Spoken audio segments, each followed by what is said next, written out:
मैं 5 कुर्तों में गया था और उन्हीं में वापस लौटा हूं। मैं फकीर हूं। ये शब्द मेरे नहीं हैं, ये कहा है मेघालय की पूर्व राज्यपाल सत्यपाल मलिक ने। नमस्कार, मैं हूं शंकर दत्त पंत और आप देख रहे हैं जनभावना टाइम्स। मेघालय के पूर्व राज्यपाल सत्यपाल मलिक मोदी सरकार पर पूरी तरह से हमलावर हो गए हैं। सत्यपाल मलिक ने मोदी सरकार के खिलाफ ऐसी कौन सी चुभने वाली बात कही? आज बात होगी इसी मुद्दे पर। मेघालय की पूर्व राज्यपाल सत्यपाल मलिक ने अपना 5 साल का कार्यकाल पूरा कर लिया है। वो 3 अक्टूबर को रिटायर हो चुके हैं। रिटायरमेंट के एक दिन बाद ही उन्होंने मोदी सरकार के खिलाफ खुलकर बैटिंग करनी शुरू कर दी है। इसका ताजा उदाहरण है जब वो उत्तर प्रदेश के बुलंदशहर पहुंचे और केंद्र सरकार पर युवाओं के भविष्य के साथ खिलवाड़ करने का बड़ा आरोप लगाया। एमएसपी के बिना किसानों का नहीं होगा भला, हरी टोपी वालों को करना होगा बड़ा आंदोलन। सत्यपाल मलिक जब बुलंदशहर पहुंचे, उनके शब्द कुछ इस तरह से थे। उन्होंने मोदी सरकार को घेरने में जरा भी देर नहीं की। राज्यपाल पद पर रहते हुए अपने बयानों से केंद्र सरकार को असहज करने वाले सत्यपाल मलिक अब खुलकर सामने आ गए हैं। बुलंदशहर के गांव सेगली में सत्यपाल मलिक ने कहा कि अगर केंद्र सरकार ने किसानों को एमएसपी का लाभ नहीं दिया तो किसान अडानी के गोदामों पर अपनी हकदारी जता लेंगे।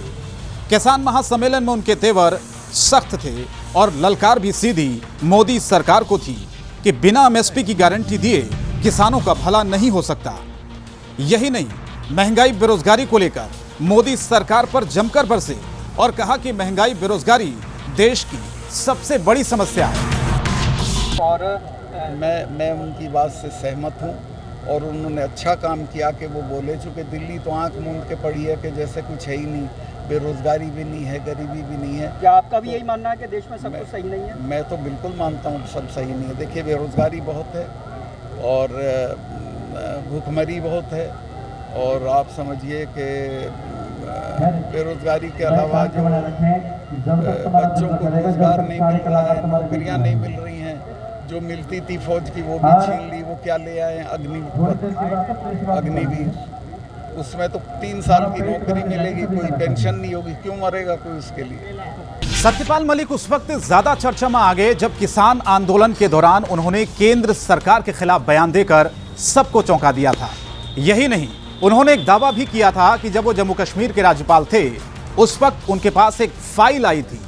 क्या था उस फाइल में और कौन देना चाहता था सत्यपाल मलिक को रिश्वत? देखिए इस रिपोर्ट में। किसान आंदोलन केंद्र सरकार के लिए मुसीबत बनता जा रहा था। आंदोलन इतना तेज हो गया कि कई राजनीतिक दल इसके सपोर्ट में खड़े हो गए।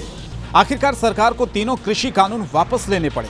सत्यपाल मलिक जब जम्मू कश्मीर के राज्यपाल थे, उसी दौरान उनके एक दावे ने देश में हलचल पैदा कर दी थी। उनके एक बयान में उन्होंने दावा किया था कि उनके कार्यकाल के दौरान उनके सामने 2 फाइलें आई थी। उन्हें देश के एक प्रमुख व्यापारिक घराने और एक राजनीतिक दल के प्रतिनिधि द्वारा भारी रिश्वत की पेशकश की गई थी। उनके इस बयान के आधार पर सीबीआई केस दर्ज कर मामले की जांच कर रही है। सत्यपाल मलिक को बीजेपी ने ओडिशा, जम्मू कश्मीर, बिहार और मेघालय का राज्यपाल बनाया। आखिर ऐसी क्या वजह हो गई जिस पर पार्टी ने इतना भरोसा जताया? उसी ने पार्टी के खिलाफ मोर्चा खोल दिया। अब देखना होगा, बीजेपी 2024 की तैयारी में जुटी हुई है। ऐसे में सत्यपाल मलिक के बयान बीजेपी को कितना डैमेज करते हैं, यह तो आने वाला वक्त ही बताएगा।